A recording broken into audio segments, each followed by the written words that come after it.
Allahümme berike var aramızda. Fakat dine birçe kelime fark etti. Allahümme salli ya Rabbi Allah salli rahmet indir. Bu da Allahümme barik.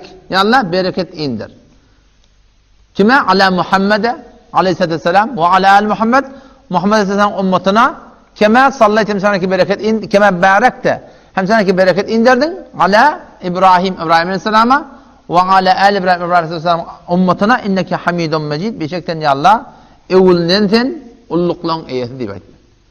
Peygamber Huda aleyhisselamın mübarek hadislerine göre men salla aleyye her kim bana salavati verse vahide birçe dene.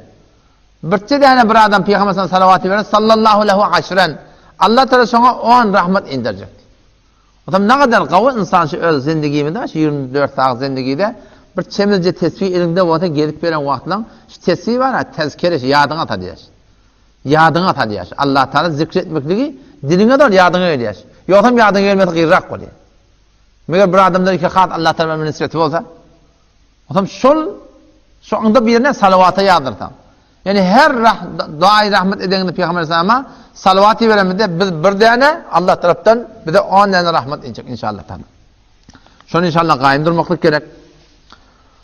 Ve hanımada sının denanı olan son hatta denanı olan diye gücü iki yerde diye de denanı bir dini nirken kepleyesinden. Bir de öde gödü ağırlık cemaat diye heliyle. O tam şu var ya eğer doğru düzeltele şu dinin diyanetten düşüntele var ya heliyle ağırlap doğadı oti Hudayın berdiği şu bir bana dağa. Mennetinde metirken doğat yarışır. Ağlap diyor yalvar oturundur. Biz ağlayacak otak gözümüze gelen gülüğümü katip.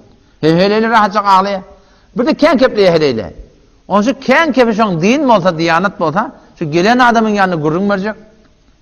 Gurrun vermekle öyle imanınız yok. Ne kadar adam ne kadar hayret sebep olacak Müslüman doğru.